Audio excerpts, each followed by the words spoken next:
Yo, what is up, guys? It has been a whole 2 weeks, but we are back with JJK.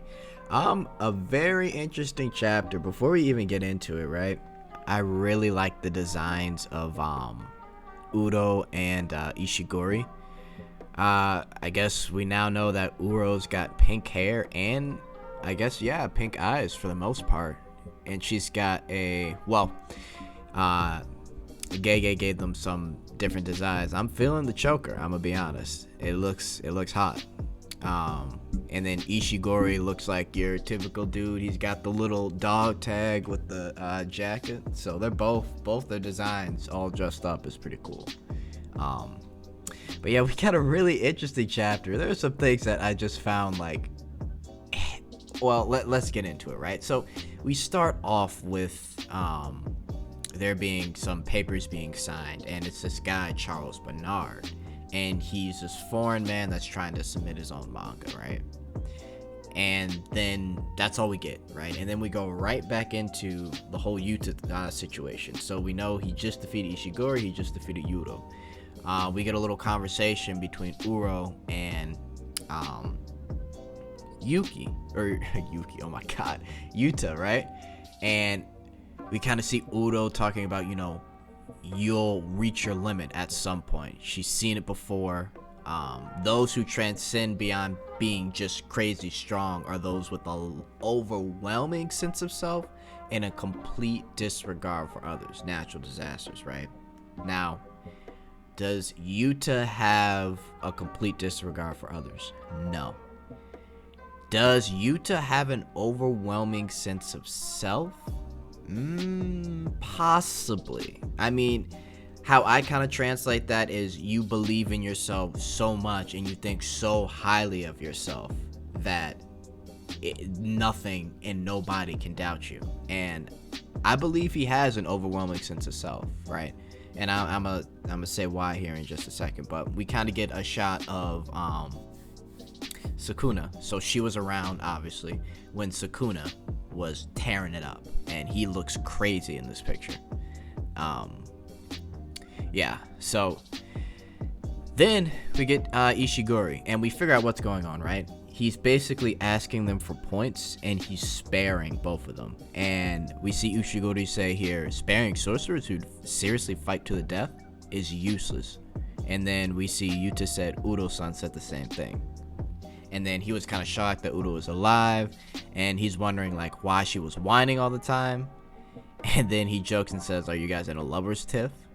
And then Yuta says back, anything he says will end in violence. She won't listen to me, And one reason is because he is a Fujiwara to her in some sense, right? And the other reason he says, and the first reason I think. Well, obviously because, in the previous chapters, that's all she was talking about, right? But he says, unlike her, I'm blessed. See, right there, Yuta has grown so much. And this goes back to what I was talking about at the beginning of the chapter. An overwhelming sense of self. Unlike her, I'm blessed. That's a line right there. And that is, if you're feeling that way, for sure you're a special grade. I really do think Yuta has an overwhelming sense of self, and this explains it all right here. He's very confident in himself. If anyone can get it done, it is Yuta, right? So that's awesome. That's really awesome to see how, I guess, responsible Yuta is and how confident he is from basically volume 0 and, if you've seen the movie, JJK movie 0, right? So, rule number 10, right? Players can transfer points. The new fresh rule. Beautiful, it works out. And then Yuta, kind of mentions, hey, you know what? You should thank my friends for that, because Ishigori was like, if it wasn't for you, this would have killed us both, huh? So, now we start to go to the next couple of panels, and we see, let me see here. Let me scroll down. Yeah, we see Miwa walking down a road that's filled with a bunch of rubble, and if I recall, that looks like the same area that Ishigori shot his curse energy beam at. So I think Miwa is very close by now.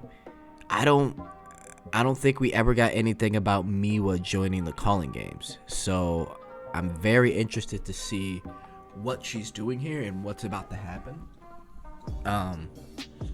But it's cool. We're about to get some focus on Miwa, and we know Miwa's kind of still messed up by the whole thing with Mekamaru. So it'll be interesting to see what she's doing. Now, we get into the weird part, right?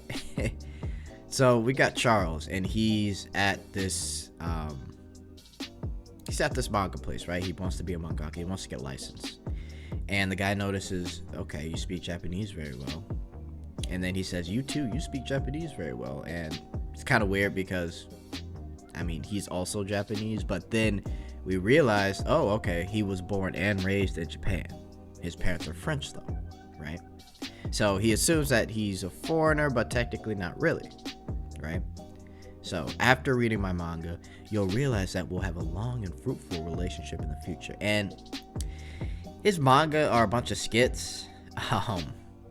And there's a little side note that says his stories are based on EQ-san and the Tiger. And there's really nothing I could gather that's interesting from this. It looks, like I said, it's like a bunch of skits, and then it ends up with like some cute tiger girl being the solution. So nothing I can really pick up from here. It's just a little simple, quirky little manga. But the guy mentions, you know, this is a little too adult oriented. The plot is pretty cliche. He kind of explains, but the tiger is actually Cat Girl, and the main character is enchanted by her. Instead of using an improvised witty dialogue, he just copied the same answer EQ-san did in the original story. And, you know, they kind of go back and forth, him mentioning the guy who's reading over his stuff, that it's kind of hard to understand. It's really too specific. And he also kind of complains about his art as well. He mentions that one of the hands on the guy seems kind of bent. And then we see him reach out to the one guy and bend his finger. Crazy strength for him to do something like that. Now he's like, now it's the same, right? Just like in the manga. And he's like, if you really care so much about realism, then just watch a live action movie or something. So he's kind of going off on this guy. And we get calling game player Charles Bernard. So I really like what Gege's been doing. Every time we get a new character, he does a little small intro, and then eventually he just puts him in the calling game. Now for me, I think it works out just fine, because, you know, usually in other manga we'll get the random bad guy character and then we'll get their backstory while in the fight, and it can kind of drag on the fight, and also too it can get a little boring, which isn't necessarily a bad thing. But again, we get a little quick summary, and then all of a sudden he's in the calling games. And we know this for the fact because he's with the one and only, the man himself, Hikari, right? I don't know how they met. I do not know how they met, but they're on a Ferris wheel together, guys. He's like, have you figured it out yet? Hell if I have. Luckily, the electricity is still working around here. I'm not feeling lucky at all. I've resorted to riding a Ferris wheel with the guy. You could have just turned me down, you know. So, I guess apparently he asked Hikari to go on the Ferris wheel with him. I don't know why. At first I thought maybe they know each other, and they still might, right? But, you know, we'll see next chapter. And the guy mentions, you're so optimistic. Do you really think Tokyo will ever come back to normal after this? That's the exact opposite of me. I came here to watch the final scene from afar. Ever since Tokyo fiddled with monsters, curses, no one's been publishing manga anymore. In the end, mangaka editors ended up the same way.